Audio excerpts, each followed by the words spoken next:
Le contexte que nous vivons, ce n'est pas le contexte de 1987. Que ce soit clair. Moi, je n'étais pas en prison et que quelqu'un est venu en prison me chercher après un coup d'État pour me mettre au pouvoir, comme ce fut le cas avec Blaise Sankara. C'est carrément différent. Parce que oui, Sankara était en prison, Blaise a quitté à Pau, il est venu, il l'a libéré, il l'a mis au pouvoir. C'est normal qu'on parle peut-être de numéro 1, de numéro 2, je ne sais quoi. Ce n'est pas notre contexte. Moi, quand j'ai quitté avec mes hommes, j'étais en tête, il n'y avait pas un seul soldat devant moi. Donc, c'est pas la même chose.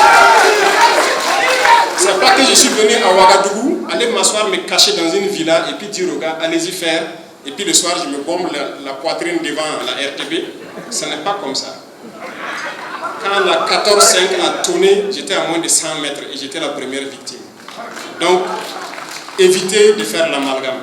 Il n'y a ni numéro 1, ni numéro 2, ou numéro combien. Il n'y a pas de numéro. Il n'y a pas deux capitaines dans un bateau.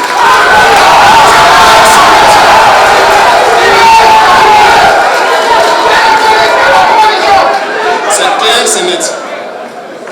Si maintenant, par vos communications, vos quoi, vous croyez que quelqu'un est fort, vous allez créer des problèmes à la personne. Et vous assumerez ensemble les conséquences de vos problèmes. Que ce soit clair. Et l'autre chose, c'est quoi? Tous ceux qui travaillent avec moi connaissent ma ligne de conduite. J'ai une mission. Et eux tous suivent la mission. C'est pour ça qu'on est là. Et si quelqu'un merde, je vais te mater sans état d'âme. Il n'y a pas à dire que oui, ah non, lui c'est... Il n'y a pas d'homme fort. Hein. Il n'y en a pas. Et j'en viens encore à vous, les gars du secteur, les opérateurs économiques, qui souvent disent ah non, il faut aller négocier avec telle personne, l'homme fort. Il n'y a pas d'homme fort avec moi. Non, arrêtez ça. Parce que c'est vous qui mettez des choses dans la tête de certains. Et les gens peuvent se croire vraiment forts. Si tu quittes, tu poses des comportements anti-révolutionnaires tout de suite, moi je vais te punir. Sans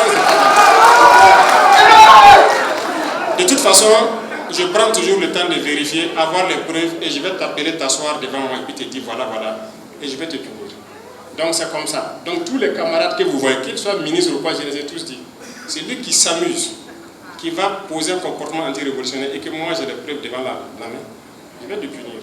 Et sa punition là, si en temps normal il devait faire peut-être voilà, une punition A, moi je multiplie par 2 ou par 3.